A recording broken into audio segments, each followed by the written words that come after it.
back to Dave. Aaron's in Broadmeadows. Aaron, what would you do? I think you've always got to try and win the Premiership the next year, especially if you're close. And I think Hawthorn's a very good example. At the end of 2016, they sacked Sam Mitchell and Jordan Lewis, 1 and 2 in the best and fairest. If they should have gone the other way. They should have topped up. They could have got that year.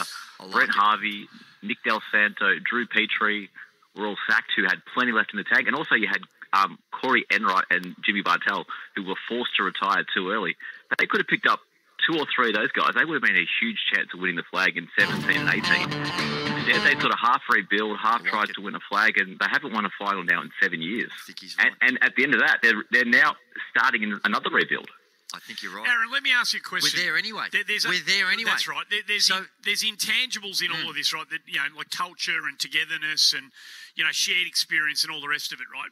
But Geelong, had 9 guys in their team this year who are 30 plus. Mm-hmm. Next year, it's conceivable if they get there again, they could have 10. Their list profile and their team, there could be 10 of them. What's wrong with that? Has the model that you're suggesting flies in the face of what modern kind of football list management, list build is all about? Do you reckon that have you got a gut feel or a sense that maybe clubs will revisit turfing out these 31, 32, 33-year-olds as quickly as they have in the past? I think actually Geelong learnt from what they did 10 years ago.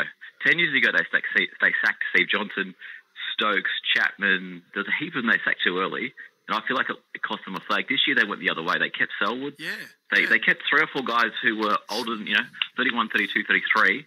10 years ago, they would have sacked them like they did with Steve Johnson. I mean, Steve Johnson was clearly... the fact that he then went to a team that was a flag favourites, he had plenty left. Bartel had plenty left. Enright had plenty left. Chapman, Stokes, there were so many. So to me, Geelong this year... So Geelong this year learned from their errors of the past.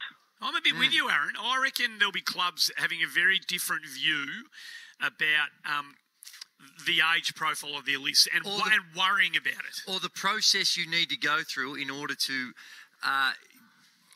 regenerate and rebuild, and most importantly, the process you can go through in order to win. That is correct. That's because I think we're a follow the leader, sheep mentality in sport, and particularly in footy. Hey, Aaron, there's 18 holes to golf for you and a mate. It was a great call. Visit clubmandalay.com.au. Of course, we're here at Mount Derrimut today, enjoying the hospitality of the Midway Group, and we're of course raising money for the Rural Prostate Cancer Centre. Tommy's in Werribee. And just on that, just to add, if I try to put myself in other fans' positions, and I don't know why I'm picking St Kilda, but because there's a fair few temper texts that come through about the Saints. I haven't seen it yet, but if I'm St Kilda, do you want to? If you had investing in a top draft pick or getting a bona fide star to get you to that next level straight away, you're going to, because we put so much value these days on those draft picks. Yeah, we do. And a lot of it is speculative, and you can go through history, and there's a lot of very high picks. No, I shouldn't say a lot. There are some very high picks that did not work out. That if you had your time again, you'd go, I would have traded that pick for that bloke. Oh, if you could get, so you're the first round draft pick, and it's not a kid who is, it's not Victor Wembanyama, the AFL version of it, right?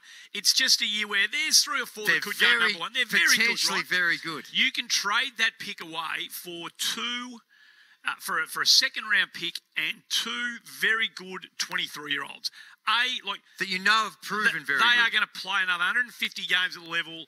They are very good. They're very good. Yes. They're high B grade in the minds of some low A grade level talent. Right. But they're not, in their draft year, they weren't a first round pick or a top 5 type pick caliber player. I wonder whether there's going to be more of this sort of stuff done in the future. It's a very good call from you, Aaron. Tom's in Werribee. Tom, good afternoon to you, mate.